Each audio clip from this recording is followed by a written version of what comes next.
We were out at the tiny cabin, and we've got the Magnatrac Junior. So this is a later 1997 to early 2000s model. I believe it's a 267. So, and the beauty of this machine, and the reason why I bought it, was because it's driven by belts. I looked at a lot of other machines that weren't driven by belts, and they may be a little bit more durable. They may have a little bit more power, but they're a hell of a lot more expensive to work on and a lot more difficult to work on. So this has hydraulics, and we're going to change these belts because this thing has been driven hard and put away wet for quite a while now, and I'm almost out of adjustment with the belts. So we've got new belts over there. I'm not positive because the dry belt is not the factory, and you can order these belts from Struck Company, and they're great customer service. You can still order bearings and parts for this machine from the manufacturer. They're very kind, they're very courteous, very helpful. So let's come along here, and we're going to change the belts. And this machine is an older machine, but it's not too much different than a newer machine. Same basic principle. We've got that clamshell right there. We've got that clamshell right there. We're going to take those bolts out, and then we're going to go from there. Top and bottom clamshells are off there, like so. I'm going to loosen the adjuster wheels on both sides. The flies are goddamn ridiculous. For Pete's sakes, drives me crazy.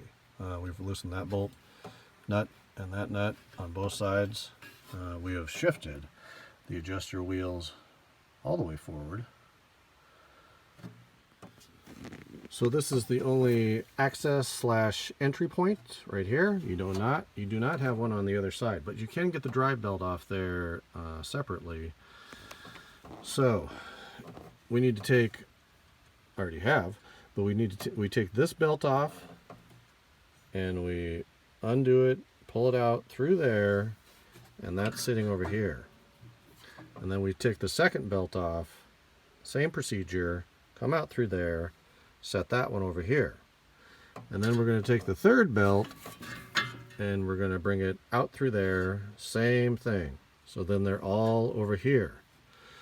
Then we can go around the big wheels through here and up and out of there.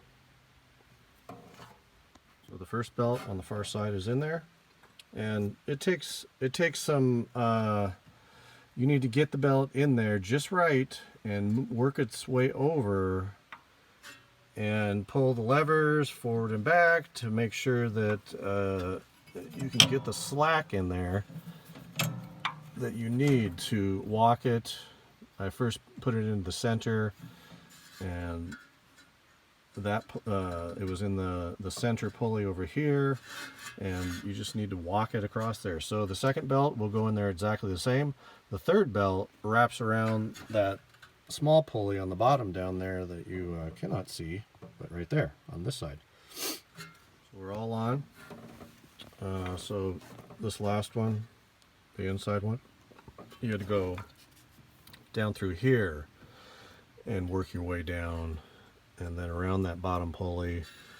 And so I put it around here, put it around the big pulley first, and that pretty much works best on all of them.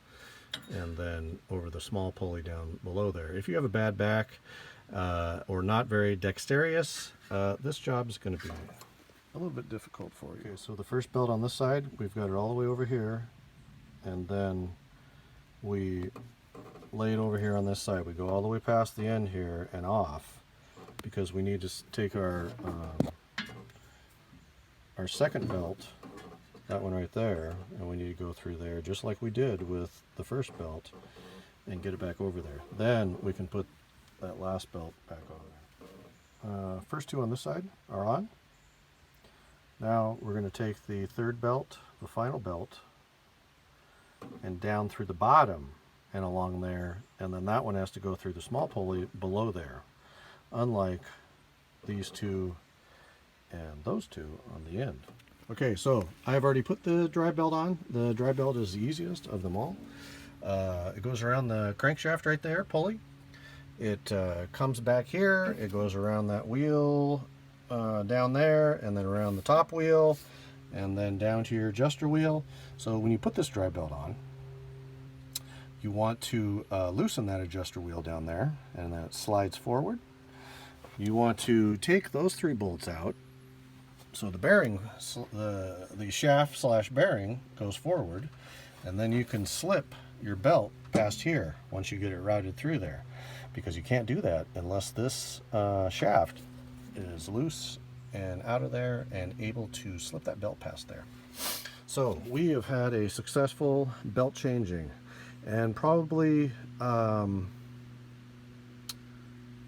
would say an hour and 15 minutes. I have no clue how much time this took me, but it really didn't take any time at all.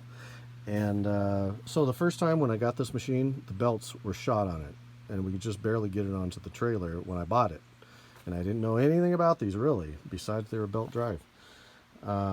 So the first time I changed the belts, it took quite a while to figure out what was going on and how to snake each one of the belts out and off. So it took time, but now the second time, piece of cake. Very easy machine to work on.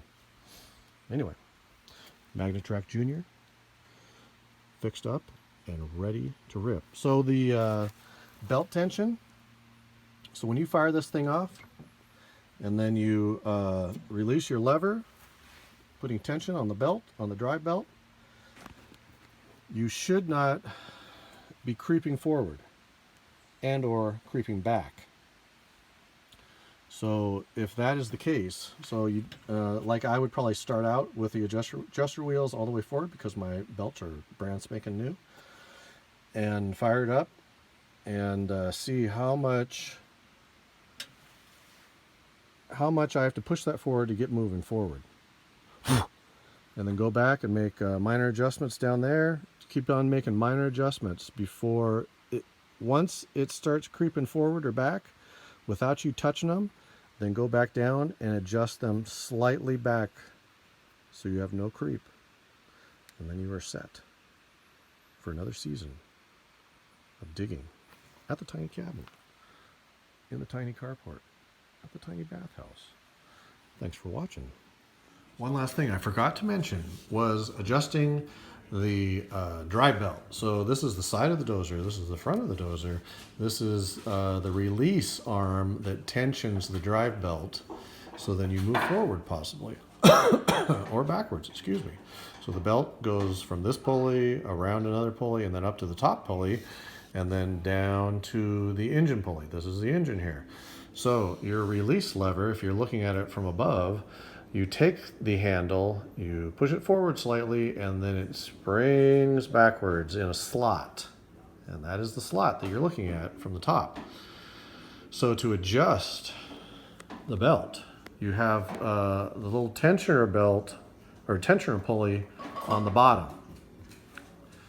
that adjusts backwards and forwards. So you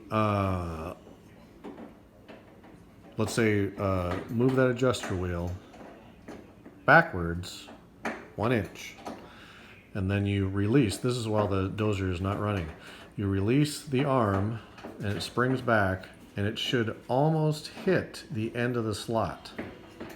And that's the tension that you need. So adjust that adjuster wheel until that arm goes almost to the back of the slot. And that is how you adjust the drive belt on the Magnatrac Junior. Old or new? Right, Hank? Why can't I get this to hook? For God's sakes. We're having TV problems. Thanks for watching.